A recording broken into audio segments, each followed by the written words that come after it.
अकबर बीरबल की कहानी। संसार में सबसे बड़ी चीज।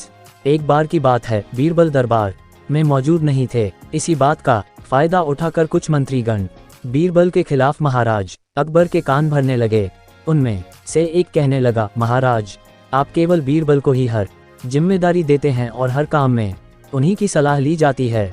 इसका मतलब यह है कि आप हमें अयोग्य समझते हैं, मगर ऐसा नहीं है, हम भी बीरबल जितने ही योग्य हैं। महाराज को बीरबल बहुत प्रिय थे। वह उनके खिलाफ कुछ नहीं सुनना चाहते थे, लेकिन उन्होंने मंत्रीगणों को निराश न करने के लिए एक समाधान निकाला। उन्होंने उनसे कहा, मैं तुम सभी से एक प्रश्न का जवाब चाहता हूँ, मगर ध्यान रहे कि अगर तुम लोग इसका जवाब न दे पाए तो तुम सबको फांसी की सजा सुनाई जाएगी। दरबारियों ने झिझक कर महाराज से कहा, ठीक है महाराज, हमें आपकी ये शर्त मंजूर है, लेकिन पहले आप प्रश्न तो पूछिए। महाराज ने कहा, दुनिया की सबसे बड़ी चीज क्या है? ये सवाल सुनकर सभी मंत्रीगण एक दूसरे का मुंह ताकने लगे। महाराज ने उनकी ये स्थिति देख कर कहा, याद रहे कि इस प्रश्न का उत्तर सटीक होना चाहिए। मुझे कोई भी अटपटा सा जवाब नहीं चाहिए। इस पर मंत्रीगणों ने राजा से इस प्रश्न का उत्तर देने के लिए कुछ दिनों की मोहलत मांगी। राजा भी इस बात के लिए तैयार हो गए। महल से बाहर निकलकर सभी मंत्रीगण इस प्रश्न का उत्तर ढूंढने लगे। पहले ने कहा कि दुनिया की सबसे बड़ी चीज भगवान है, तो दूसरा कहने लगा कि दुनिया की सबसे बड़ी चीज भूख है।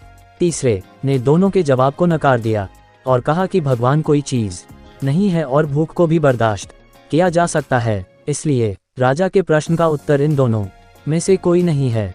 धीरे धीरे समय बीतता गया और मोहलत में लिए गए सभी दिन भी गुजर गए। फिर भी राजा द्वारा पूछे गए प्रश्न का जवाब न मिलने पर सभी मंत्रीगणों को अपनी जान की फिक्र सताने लगी। कोई अन्य उपाय न मिलने पर वो सभी बीरबल के पास पहुंचे और उन्हें अपनी पूरी कहानी सुनाई। बीरबल पहले से ही इस बात से परिचित थे।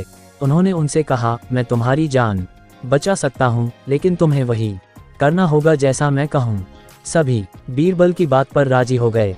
अगले ही दिन बीरबल ने एक पालकी का इंतजाम करवाया। उन्होंने 2 मंत्रीगणों को पालकी उठाने का काम दिया, तीसरे से अपना हुक्का पकड़वाया और चौथे से अपने जूते उठवाए व स्वयं पालकी में बैठ गए।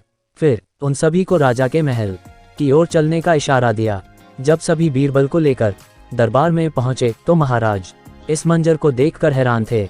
इससे पहले कि वो बीरबल से कुछ पूछते, बीरबल खुद ही राजा से बोले, महाराज दुनिया की सबसे बड़ी चीज गरज होती है। अपनी गरज के कारण ही ये सब मेरी पालकी को उठाकर यहाँ तक ले आए हैं। ये सुन महाराज मुस्कुराए बिना न रह सके और सभी मंत्रीगण शर्म के मारे सिर झुकाए खड़े रहे। कहानी से सीख। इस कहानी से हमें ये सीख मिलती है कि हमें कभी भी किसी की योग्यता से जलना नहीं चाहिए, बल्कि उससे सीख लेकर खुद को भी बेहतर बनाने की कोशिश करनी चाहिए।